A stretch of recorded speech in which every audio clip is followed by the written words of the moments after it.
Shiva is the most paradoxical god in all of mythology.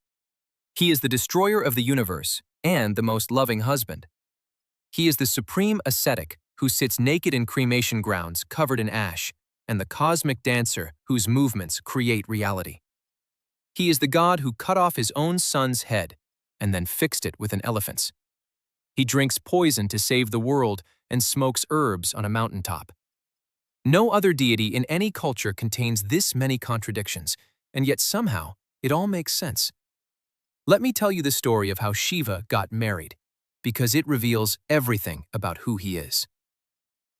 After his first wife Sati died by self-immolation, Shiva went mad with grief.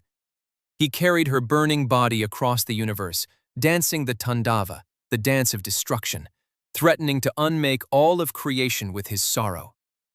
Vishnu had to intervene, using his Sudarshana chakra to cut Sati's body into pieces that fell across the Indian subcontinent. Each place a piece fell became a Shakti Pita, a sacred site. There are 51 of them. Shiva's grief literally created the sacred geography of India.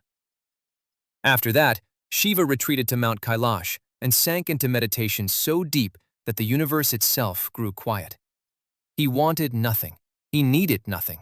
He was complete in himself. The gods had a problem. A demon named Tarakasura had received a boon that he could only be killed by a son of Shiva. But Shiva had no son, because Shiva had no wife, because Shiva was meditating and wanted nothing to do with the world. The universe needed Shiva to fall in love again. So Sati was reborn as Parvati, daughter of Himavan, the king of the mountains. Parvati knew from childhood that she was destined for Shiva. She went to Mount Kailash and began serving him. She cleaned his meditation space. She brought him flowers. She sat nearby and waited. Shiva did not open his eyes. She served him for years. Nothing. The gods, getting desperate because Tarakasura was destroying everything, sent Kamadeva, the god of love, to shoot Shiva with a love arrow while Parvati was near.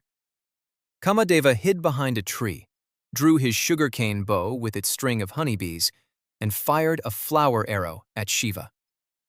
Shiva opened his third eye and incinerated Kamadeva on the spot, reduced him to ash. The god of love was burned to death for trying to make the god of destruction feel feelings. Parvati was devastated, but not defeated. She decided that if devotion and beauty could not reach Shiva, she would match him on his own terms. She left the mountain and began her own tapas, her own austerities. She meditated in the harshest conditions. She stood on one foot for years. She sat in the middle of 5 fires in summer. She sat naked in snow in winter. She ate nothing. She drank nothing. She became an ascetic more extreme than Shiva himself. And that got his attention. Shiva came to her, disguised as a young Brahmin, and tried to talk her out of it.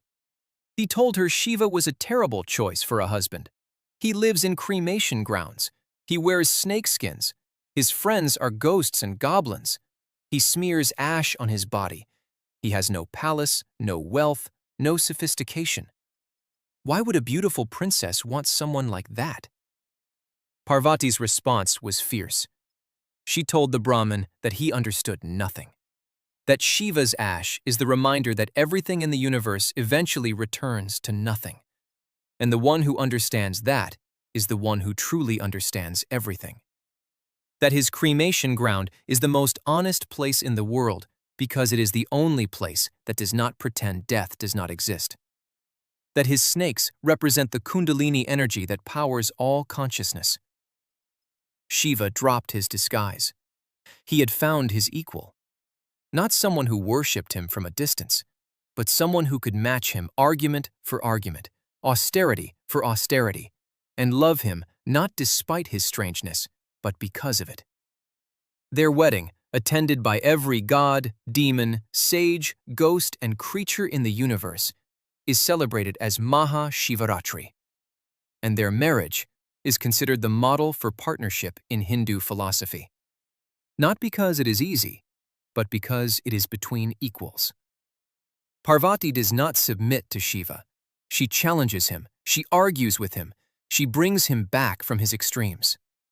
When he withdraws too far into asceticism, she pulls him back to the world. When the world gets too much, he pulls her into meditation. They balance each other.